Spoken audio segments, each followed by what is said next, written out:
ça pour la discipline congolais. Bon, merci. Donc, bon, mon libisoa, tout ça pour nous yamba président Martin Fayulu, le président Eli. Tout yamba parce que nous avons un souci à Congo, souci à peuple. Dans la peuple n'est pas là. Dans la souffrance de Salango, yango moni tout yamba donc on mona yomoko, papa langa itala. Peuple là, tout souffrir. Il y a beaucoup de souffrance. Yango moni tout yamba, le président Martin Fayulu, Eli, le président Eli. De yambaye yango moli omolinga imo na mboka na sawa parti ekikila kumona to yamba président Martin Fayulu Madidi toye pour la désordre te ndeba lobaka bateli biso ba soda bateli biso banani mais toye ba pour la soda te akanga biso toye ko sabe désordre te mais toye ne ko yamba le président élu Martin Fayulu Madidi mutu aza souci ya bana mboka mutu aza na vision ya bana ya mboka ya peuple na ye. Le président Eli Martin Fayulu. Merci, Mingi Kolobezate. Bon, message na tous les Congolais. Oh, yebeza Congolais.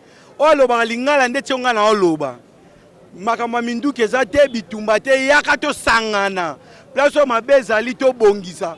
Oh, M23 soko za Congolais. Oh, wala mabelo okene nango wapi yakato sangana. Martin Fayulu abengisi mutu nyonso.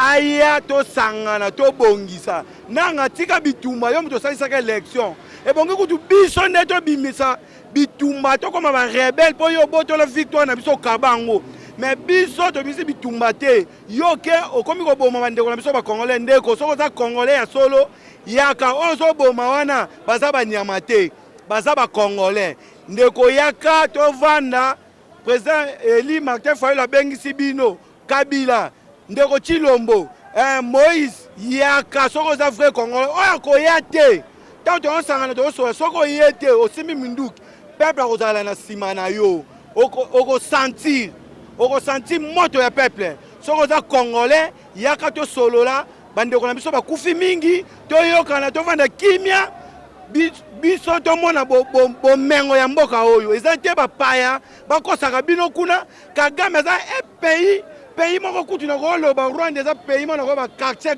3 akoko sakana comme RDC c'était grand njoko bino po boza pouvoir boke pa Kagame bandeko na biso lelo soko kena bakokuta basa basode belé batikali ba veuve mibane bango bazo kufa pona intérêt ya bino mais ndeko boya to sangana mboke kena nute boya to sangana to bongisa totika makambo ya bitumba toza bomoko Kongo eza nzungu ma famille eza famille kutimite o kabeyaka mwanga o bandundu o Equateur tie Kongo eza ya mutu nyonso ndenge ndeko Chilombo azwi deuxième mandat na kosilisa kokenda komema Kongo te bino pe boye to sangana tokende na élection oya ko gagner a gagner botika makambo minduki boyande Kabila bengisaka mutu nyonso bayaki basalaki 1+4 mais biso lo to loba toza na posa ya pouvoir te to bongisa après to kende élection wa ko gagner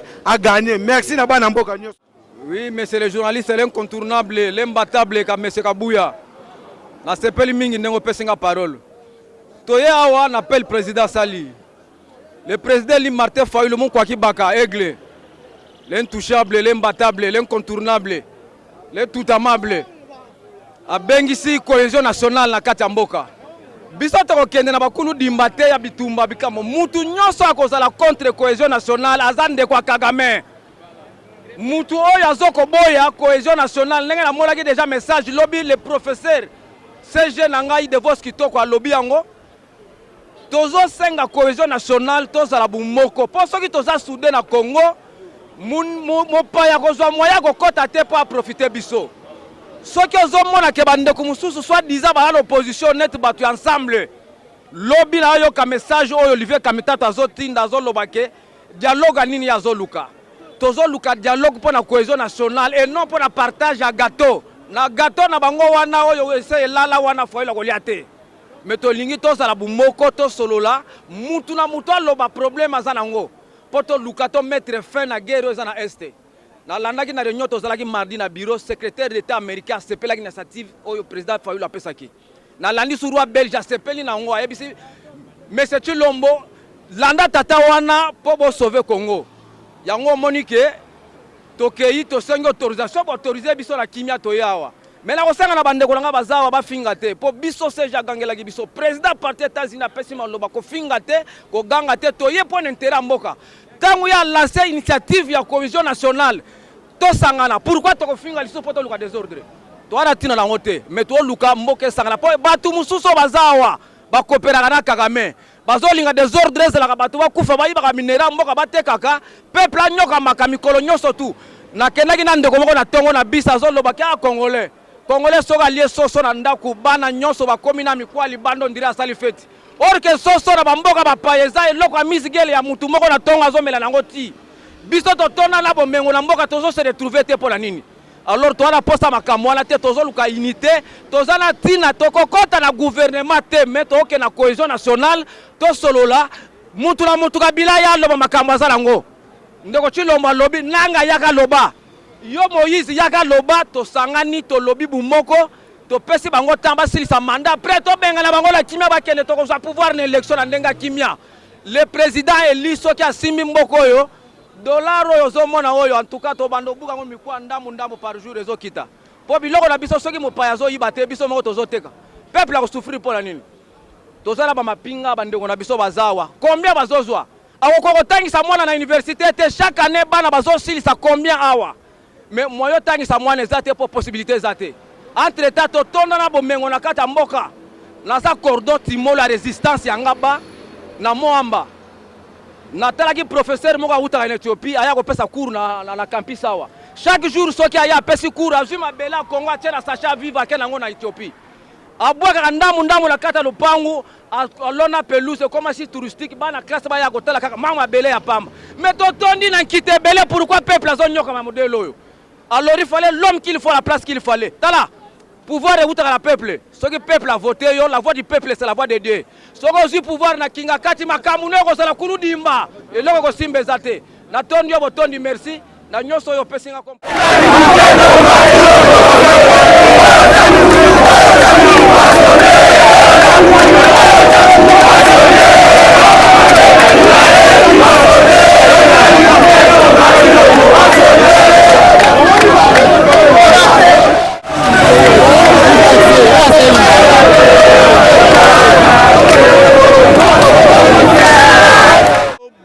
Bana mboka jeunesse congolais baye lelo koyamba le président Eli Martin Fayulu awa na aéroport pona kolakisa na bana Congo pe na mokili mobimba Congo ekolo moko.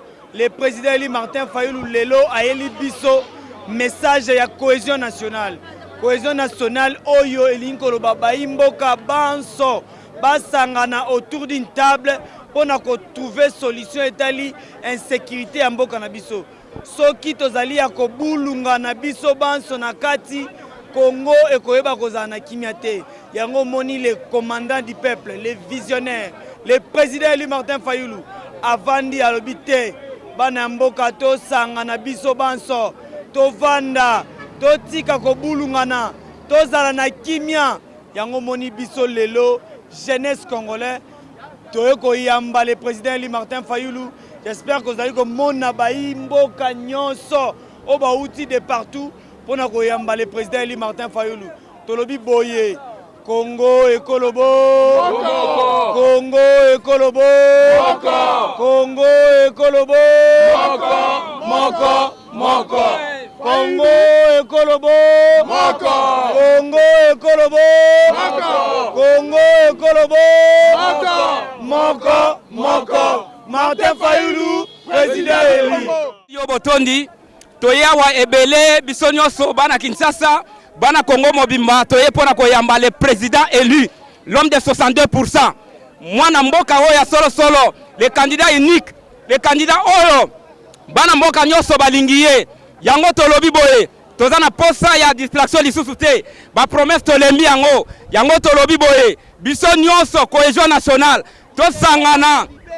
To bundela makama mboka ezokende est ezokende M23 fleuve Congo bulagane kei tilelo solution ezate na kwa mutu awa partout bitumezali yango tolobi biso nyonso tosangana autour d'une table ozala muluba ozala mukongo ozala muswahili ozala muyaka biso nyonso tokutana tosala nini tosolola po mboka ezokende malamu te mokonzi Martin Fayulu Madidi pour que toyamba ye na mukolo ya lelo. Voilà ndene bozomona présence na biso awa bana mboka toza ebele awa pona koyamba mwana mboka Martin Fayulu Madidi, le président élu, président oyo ba congolais ba pona na se ya mbula, oyo ba congolais ba pona na se ya moi, l'homme de 62% oyo abanga kate, oyo asalaka musala na ye tina suka. Yango wana nde biso to yawa elongo na bandeko na biso nyonso to wuti de partout à travers la ville province ya Kinshasa. Toye makolo malembe ti awa toza na aéroport international de Njili pona kozela mwana mboka Martin Fayulu Madidi.